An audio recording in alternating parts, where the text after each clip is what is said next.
Here from across Dunedin, just catching up on some work over the last few days and realised I hadn't pushed out a couple of videos, which is a bit of a bugger.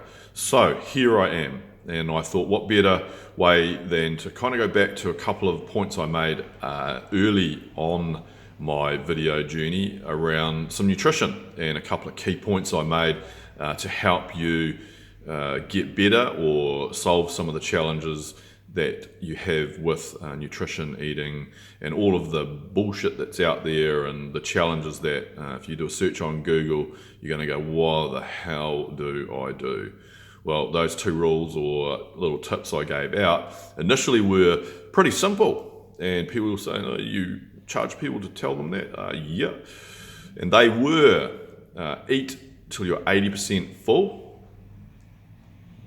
Remember, Christmas Day, 120, 150% full, so back it off and aim for that 80% full point. And secondly, eating slowly. There was some merit in what Mum used to tell you when you're sitting at the table racing to get back to the Xbox or whatever it was back in the day. Mine was, I don't know, boxing on the calculator. So old. But eating slowly and taking time and really appreciating what is going on with that food that's coming into your system. Taste it, smell it, feel it, get a grip. And you'll get a whole lot of benefit out of that, particularly if weight loss is one of your challenges. If you wolf food down and barely give it time to cross your palate, your taste buds, then you're not doing yourself any justice and you'll probably eat way too much. Actually, no, I know you'll eat way too much. So slow it down, and that 80% full will be even easier to measure. Now, a couple of extra tips to add in for today. 3, in fact. Where are your veggies coming from? Veggies are really key part of eating a healthy diet, and also they're full of that stuff that people say, oh, you shouldn't eat all of that carbohydrate. Well, vegetables are carbohydrate. The bad carbs are that shit like highly refined stuff that's so far from its natural form that it basically just hits your bloodstream and jacks you up in a way that's really bad for you. Secondly, where's your protein dense food coming from?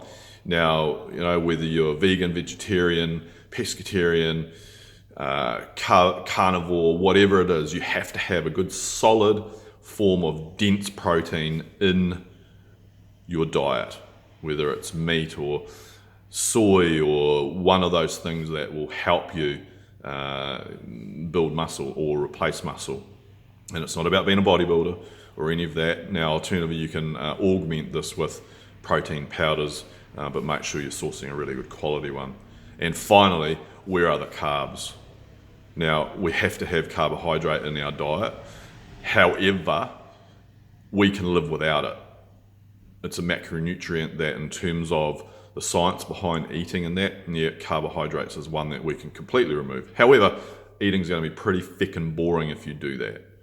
So you're going to be looking at what's the source of that carbohydrate, and is it good quality, vegetable, or as whole grain as you can get, or some of the legumes and so forth if you can tolerate those things.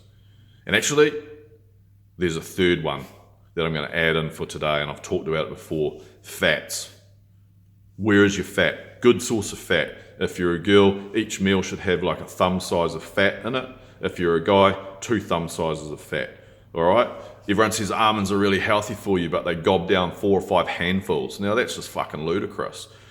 2 thumbfuls of almonds is all you need per meal, or avocado or coconut oil or whatever it is. Don't overdo it.